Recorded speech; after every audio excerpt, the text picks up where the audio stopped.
Get strong.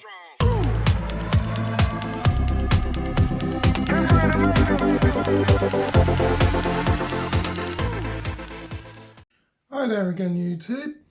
About 35 minutes ago, at the time of making this video, Catweird James put out a request to me. Basically, it goes something like this. He says, "Thanks very much for the thorough and detailed response, and I will be patient for the Ubuntu video or videos. Thanks again." Now, what this is in relation to is the Microsoft Surface Go 3. Now, I've already got Kali Linux running on it, but what I want to do is dual boot this with Ubuntu, and I want to see if it actually works. So what we're going to do is we're going to dive over on the workbench. I've already got my coffee and the machine in question there. So let's go over, let's take a look and see what we can do. Okay, so with coffee here and with the Kali Linux machine that I have on the Surface Go 3, first of all, what I need to do is I actually need to shut this guy down completely. Pardon me. So I'm going to first start by hitting the power off. And as always, I do apologise for the screen reflection. There's not much I can do about that. Right, so the first thing that we're going to want to do is we have a USB thumb drive here, which has a USB-C interface connection. Now what we're going to do is we're going to first start by plugging this guy straight in to the machine. If I can do that. Again, this is not easy with a camera tripod in between one's legs. And as always, you're welcome to try that for yourself just to find out how difficult it really is. But that's not the reason why you called. Okay, so now that we've plugged our thumb drive into said tablet, there it is, as you see. What we're going to start by doing now is there's a volume up key. We're going to press and hold that now. And then there's the power key. So we're going to press and hold that and then release it until we see that. And then we release the volume up key and that takes us into our boot menu. Now we're going to go to boot configuration, like so. And then we're looking for something called USB storage. So what we're going to do is select that to boot from first, as we've just done. Now we don't need to F10 or do anything else, we just simply need to exit. So we'll just exit that and it will save it automatically. And then we go to restart now. So let's just give this a moment.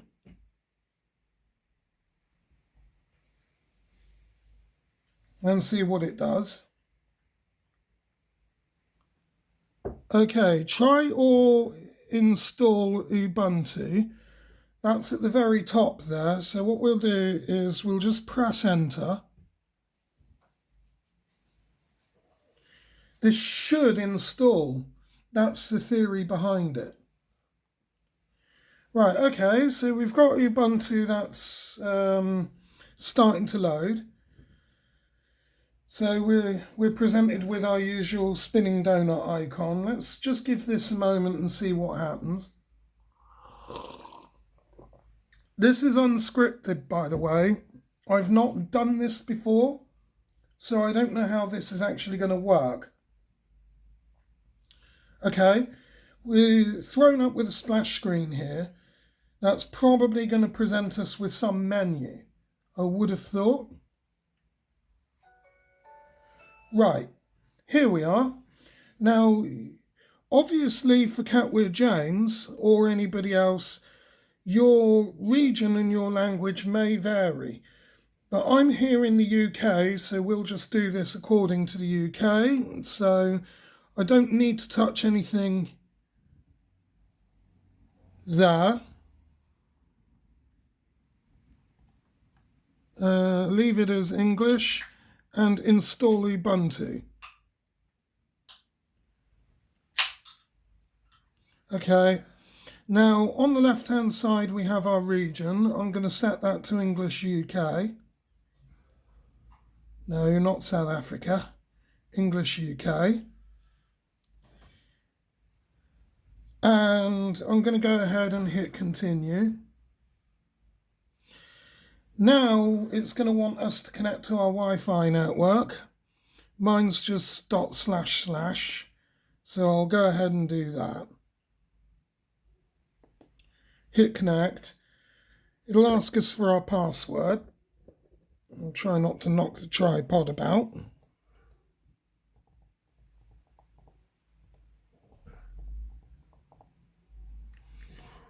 It would help to actually select the box and then start typing in there. Okay, and then we can go ahead and hit connect.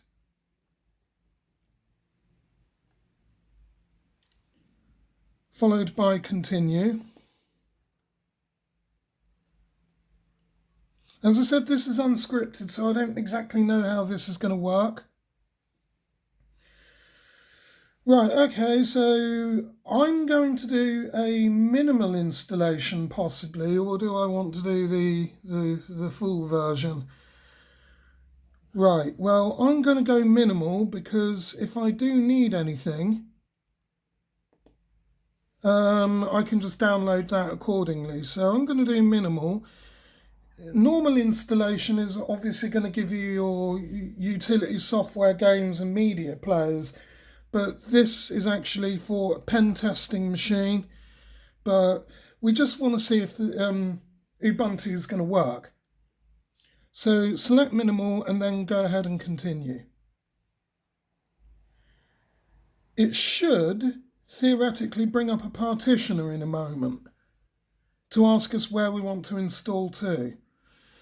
Right, now this is the interesting part and you have to be careful here, right? So the computer already has Kali Linux rolling on it, so what would I like to do?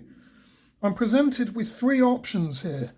I can either install it alongside Kali, or erase the disk and install Ubuntu or something else, so I can multiple partition. Now, I do need Kali Linux on this machine, so what I'm going to do is I'm going to install it alongside it.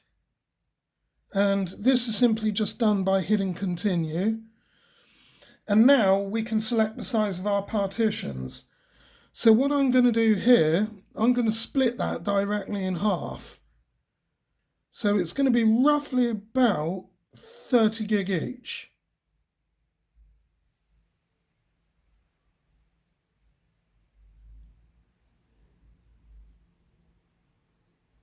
$30.5, there we are.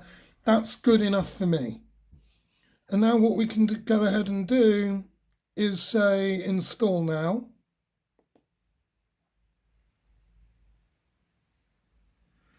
You're presented with a warning here that just simply says before you can select a new partition size, any previous changes have to be written to disk and you cannot undo this operation. So please note that resizing operation may take a long time. Well, it won't on this, I don't think. So let's go ahead and continue this.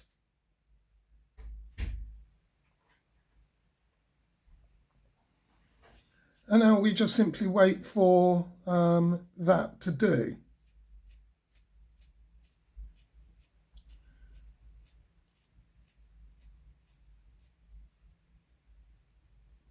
This may take a slight while. What we'll do is I think we'll just pause this until that's done possibly. Yeah, we'll just pause it. Now, just on this note, before we go any further, you might wish to take a photograph of the partition names, just in case that, like me, you want to reinstall over when you're done and you don't want to wipe out Kali Linux. It might be a good idea to actually photograph this so you know roughly what partitions are what. We're going to pause quickly again and just wait for this to do. Okay, that took a little bit longer than expected. So immediately we're presented now with a pop-up box after about 8 or 9 minutes or so, as it's just written the petition changes to the SD or on the machine. So it just says basically here, write changes to disks. If you continue, the changes listed below will be written to the disks, otherwise you'll be able to make further changes manually.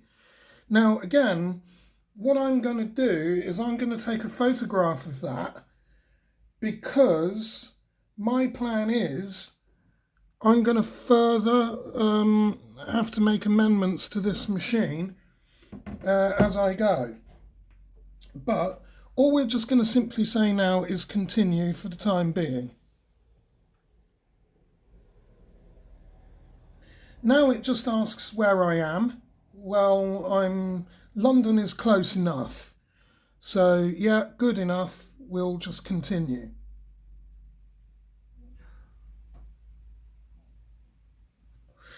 It's just taken a little bit longer than expected. Well, than I would expect anyway, but it's a new install. Right, okay, now we're presented with who are you? Indeed, who am I? So my name, I'm just going to call myself what I usually am, which is hacker.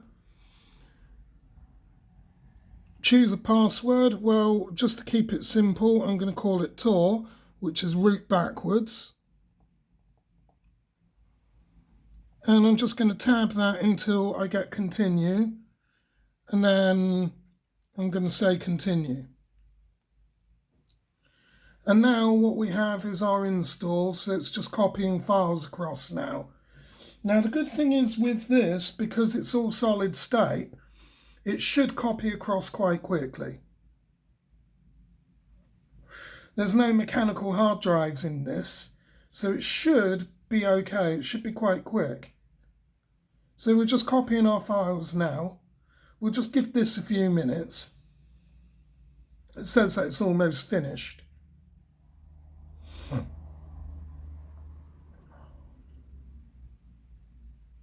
So we'll just wait a while on that.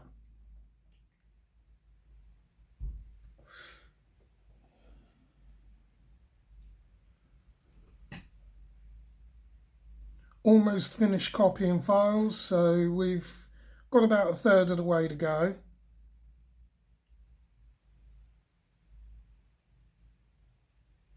We just have to leave it to do its thing.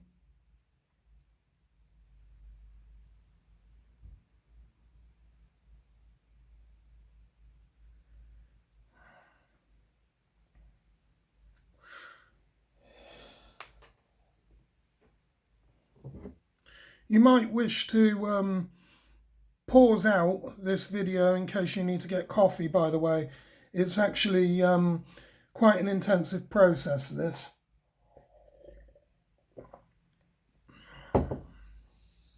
It's quite time consuming. But it's still copying across quite quickly.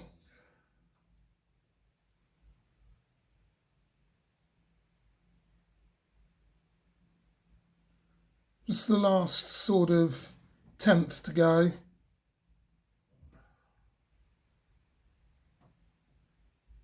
Progressing quite well. We'll just leave this now. I'm not going to bother pausing it because it's nearly done.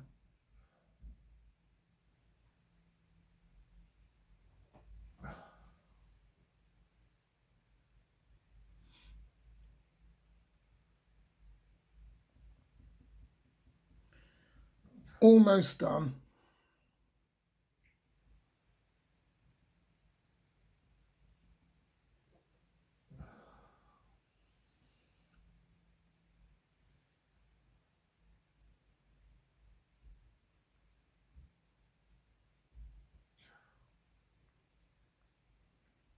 Now it's installing the system.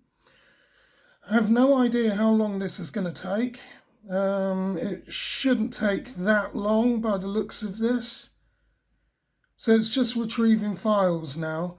I'm not actually sure where this is retrieving them from, whether it's locally from that flash drive or whether or not it's actually downloading it. As a sort of side video in the near future, I might well look at investigating that just to find out. But it is retrieving those files from somewhere. So what we'll do, I think, we'll just pause while this just retrieves a little bit more. Okay, so it's finished retrieving the first lot of files, and now it's still going. So it's still retrieving other files at the moment. We're going to continue to pause on this because this may take some time, and we'll just come back in a moment, or maybe not. As I said, this is completely unscripted, and unedited. So yeah, we're just winging it at the moment to see what we get. So yeah, we'll probably not bother pausing it at the moment because this is all on configuration at the moment. And if there's anything to go by with my knowledge of Linux and Kali, this shouldn't take a great deal of time. As I said, I'm new to this Ubuntu setup on this tablet, so you'll just have to bear with me. I'm just going off of experience of other versions of Linux over, say, the last 15 or 20 years. So yeah, okay, it's just removing now redundant files. So we just give that a moment to do.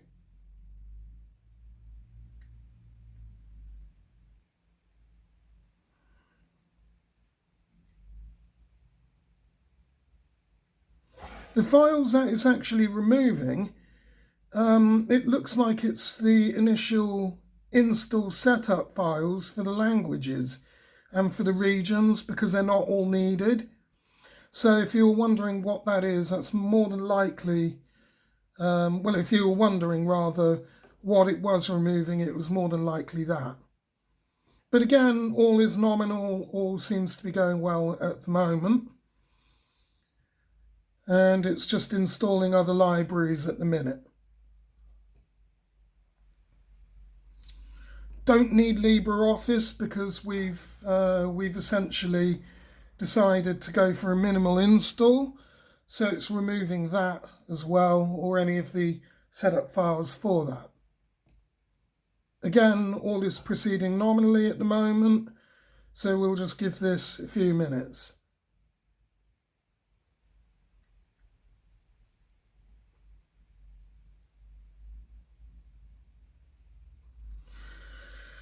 Now, obviously, with regards to this, your mileage in terms of your time, well, and your mileage may vary depending on what Surface Go that you have. So just bear that one in mind.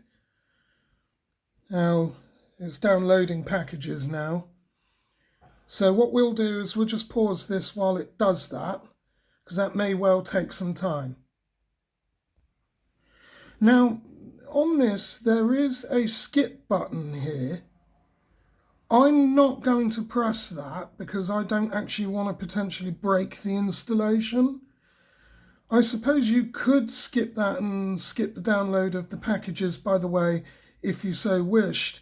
But for the sake of this anyway, we've only got a matter of a few seconds to go while this part is completing. So we'll just leave this and yeah, we'll just continue to see what, if anything, happens now.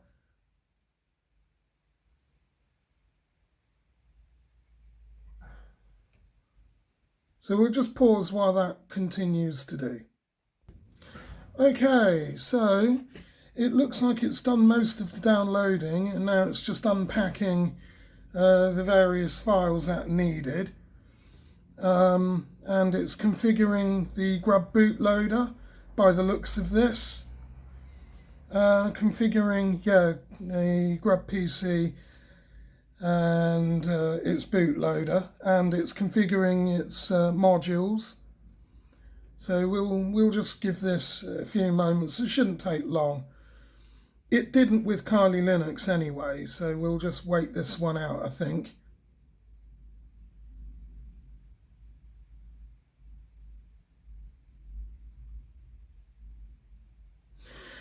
Now, from my knowledge anyway of Linux, when it comes to the grub bootloader, it looks like what we will have is the ability to select from our boot menu of which OS that we want to load into.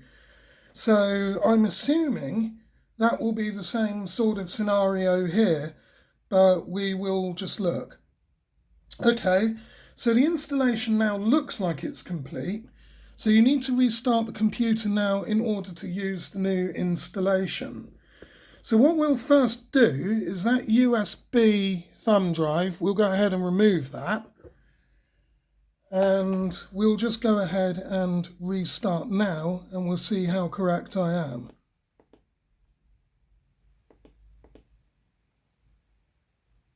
And yep, it looks like it's working.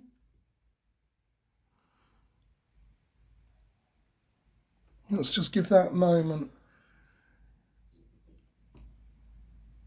SGX disabled by BIOS, that's interesting. So it looks like we've got a hang screen then.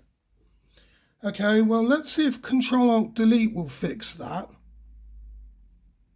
And it doesn't. That's interesting. So what we'll try then is we'll try and power the machine off by pressing and holding the power key.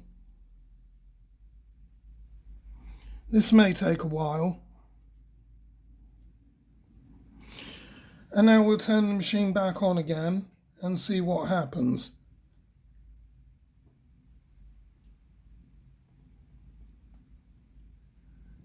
Right, there we are. So what I can do is on the GNU Grub bootloader, let's see if we can zoom in and you'll be able to see that.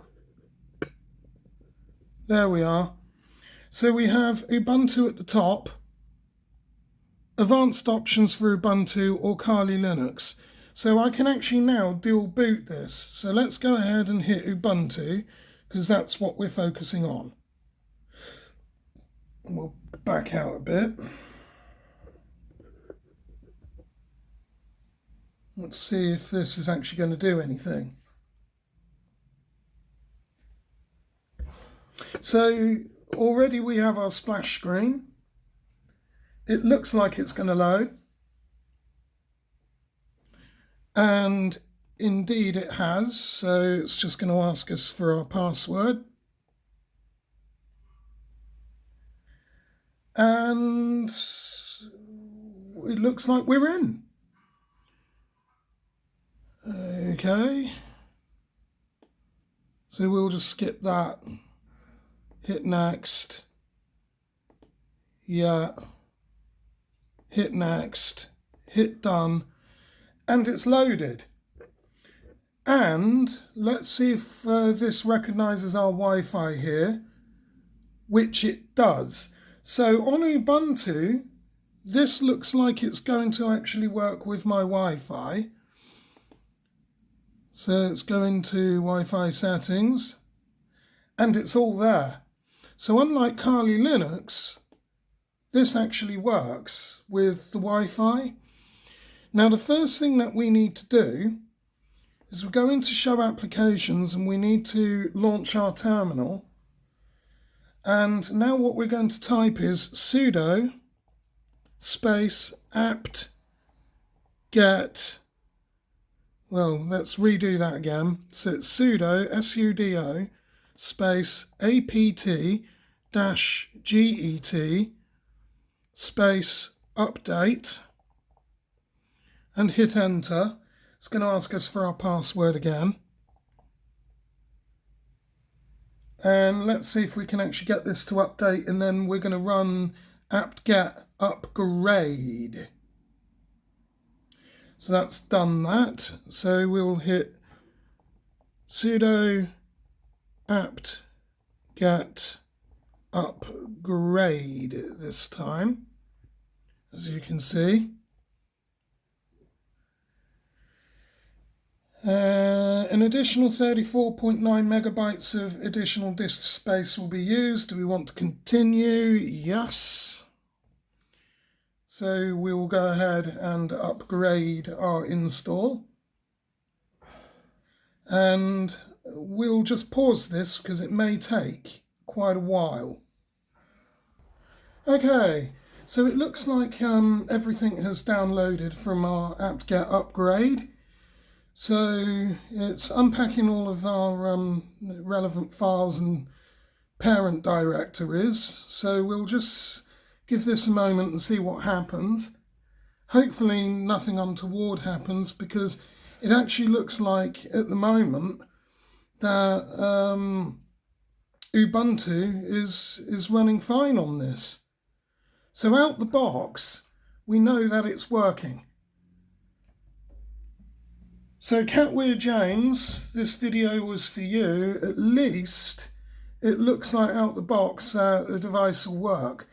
Now, in relation to your previous comment on my channel, you said something about LTE.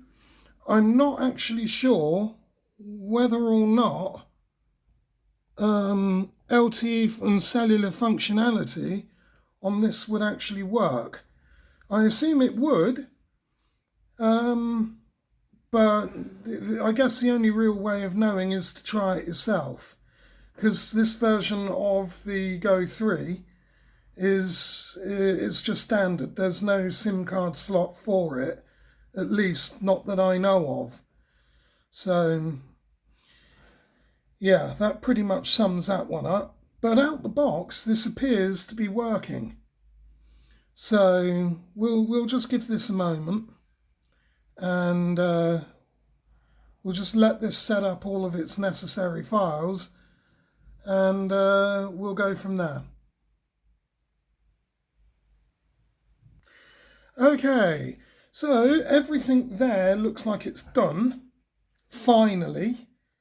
That took a little bit longer than what I expected, but we've done our apt-get update, we've done our apt-get upgrade. So what we can now go ahead and do is we can hit clear and then exit the terminal, and that is pretty much installed. Now up here in the top right, we have something that says, "An error has occurred. Please run Package Manager from the right-click menu or apt-get in the terminal to see what's wrong."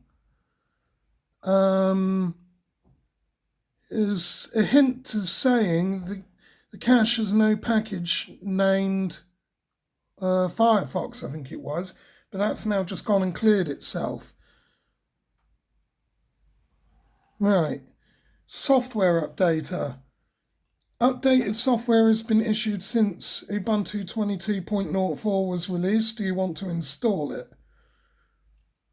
Might as well, because it's only 76 kilobyte. Password again. And it's quite a long-winded process, this installation, but it's pretty much done. It's pretty much done. So what we'll do is we'll go ahead and restart. And I think we're going to leave that here for now, because it looks like everything is running for the time being. What we'll do is we'll have a sort of cursory look at this. In fact, let me just check that Kali's booting as well. So we'll just do that, and we'll come back to Ubuntu another day. So there we are. That's how to dual boot Kali Linux and Ubuntu on the Surface Go 3. And yes, the Wi-Fi drivers on it appear to be working. So what we'll do is just log in. And this is into Kali Linux. Now I'm going to reboot into Ubuntu again. Let's see if this will load up Kali. There's our Kali Linux. And let's go ahead, shut this guy down.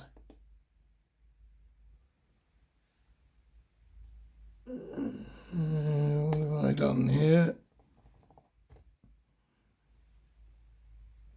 Let's hit that. Restart. And there we go. That's just restarting.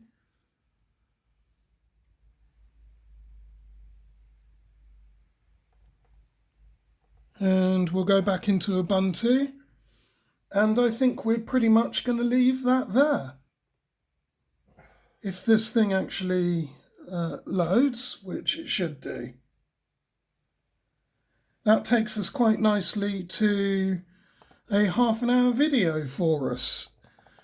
So with that, thank you very much, as always, for viewing, liking, commenting, subscribing. I hope this has been useful for you, and I look forward to seeing you in the next one. And for now, and to you, dear lovely viewer, I wish you all the very best. So I will see you in the next one.